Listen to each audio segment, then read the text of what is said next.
This week we're going to begin our study of Beowulf. Beowulf is an example of an epic, and so I want to spend a little bit of time introducing what an epic is and spending some time discussing the epic hero.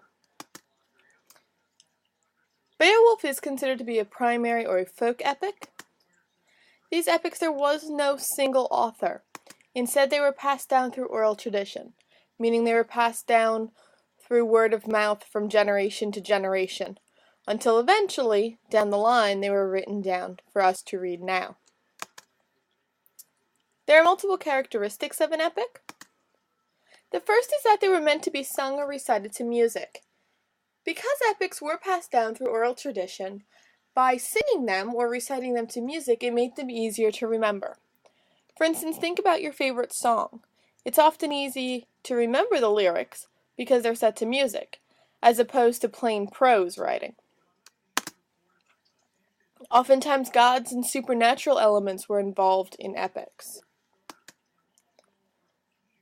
Many epics have a national interest or a national bias, so depending upon where a particular epic was written, you're going to see a distinct bias towards that nation. Oftentimes these come about due to unrest, meaning they were created during periods of war or turmoil. And the epic, of course, would not be an epic without a hero for us to engage with. There will be more to follow about the epic hero. Epics also contain a distinct literary style.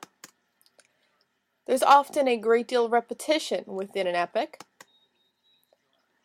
Long formal speeches are the norm, so it seems oftentimes like a character will drone on and on forever, and they're very formal in speech.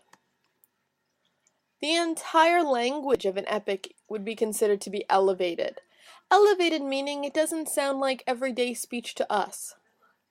It's very academic, very advanced language. Oftentimes they were biased in favor of the aristocracy, so we're going to see a favor of those who are more wealthy.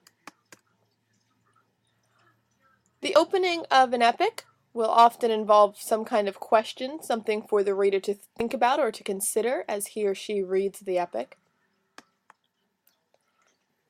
And oftentimes they open in the center of the action, and then as you read, or if you are listening to it as you listen, it goes to flashbacks or it jumps ahead, but oftentimes that opening sequence drops you right in the middle of the action. Okay, the epic hero. The epic hero is often a warrior, a leader, but also a very polished speaker. So somebody who speaks well, who can lead a group of people, and definitely one who shows courage and strength in battle. There's usually some kind of distinct weapon associated with the epic hero, although not always. Beowulf is an example of somebody who does not have a distinct weapon. There's some kind of journey involved for the epic hero, some kind of quest that he needs to complete. Usually the epic hero is trying some task that would be considered to be unattemptable by the average person. And for the epic hero, there's only honor found in worthy adversaries. So the epic hero must battle somebody who is up to the challenge. Battling against weak individuals would not create an epic hero. And these heroes often encounter some kind of supernatural phenomenon. So you're going to see elements of the supernatural, as I mentioned in the characteristics of the epic, and these heroes will come across them. They might be in the way of a character. They could be in the way of a setting, a location, for instance, a haunted woods. There are other things about the epic hero that not all epic heroes will exhibit. Usually they're pretty much invulnerable. For instance, I'm sure you've heard the saying Achilles' heel. That dates back to mythology, where the only place that Achilles was vulnerable was his heel. So, pretty much invulnerable other than a small spot. Sometimes they do fight without conventional weapons, which is going to be the case in Beowulf. The epic hero is often one who is very young, so often untested.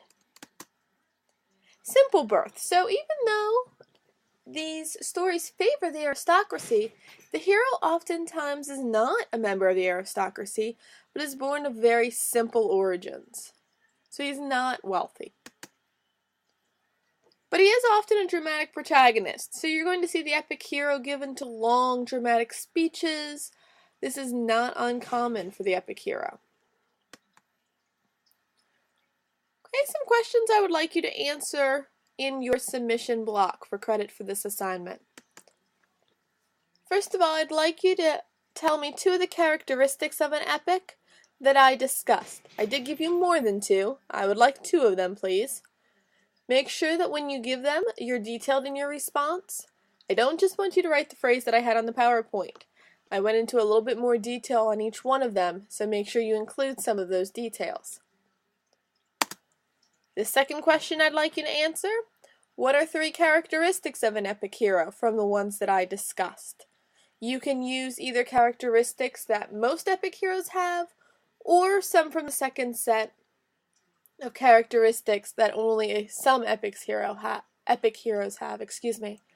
Again, be detailed. Please do not just write the phrase that was on the PowerPoint, but instead include details that I included as I was speaking. And remember, these are going to be answered in the submission block.